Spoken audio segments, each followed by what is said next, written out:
And now, everybody put your hands together for producer Allie making her RadioU debut on the mic anyways.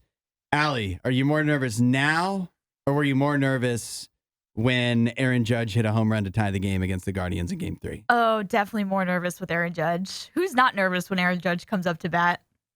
Until that game, me.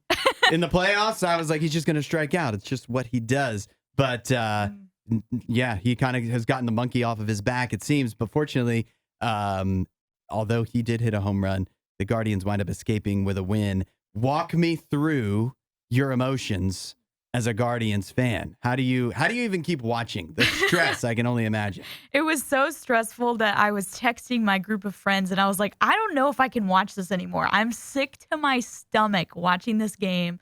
And in the bottom of the ninth inning, when Lane Thomas hits a double off the wall with 2 outs, yeah, I texted them and I was like, man, they pulled me back in. Why are they giving me this hope with 2 outs? And then Noel hits that big home run from Big Christmas. That's his nickname. That's the best nickname so possibly good. In baseball. Yeah. And that just was so amazing. Even if Cleveland does absolutely nothing in the playoffs from here on out, I am so happy with that win. That is the attitude that probably is the good attitude because you can't win every season. And if you're the Guardians, you can never win any season. But it also is probably the attitude that leads to failure. Do you ever think that?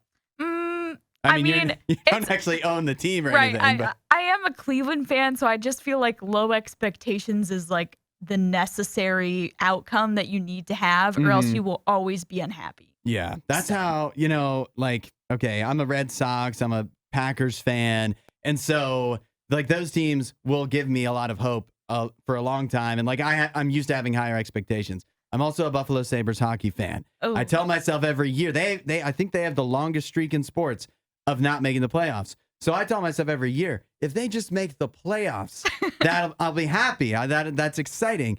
And yet, when they get close to making the playoffs, then I'm throwing stuff. It's like, this should all be gravy, that you even have meaningful games anywhere close to the postseason. But no, it just makes me upset. So I'm glad you have a good attitude about it, that you can lose in peace if that's how it goes. Just years of conditioning, man. That's where this comes from.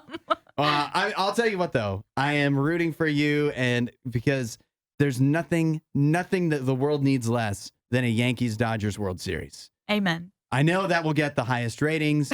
It will also make, I think, the most people upset. Who do you even cheer for if it's the Yankees and Dodgers in the World Series? I'm boycotting. I'm not watching if it's if the World Series is those two teams. We all got to rally behind Cleveland. They can do this thing. They can still take them out, right? Yeah. It's not like the Yankees. This is what's sad. I don't know if you see this as a positive or a negative. It's not like the Yankees are playing well. Yeah. They're not scoring a lot of runs. That's true. It's just that the Guardians have played a little worse.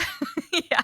Which is that's disappointing. But no, you're right though. If you even if you bow out now, based off of Game 3, the excitement, the extra innings home run to win the game, that's a memory you can have forever.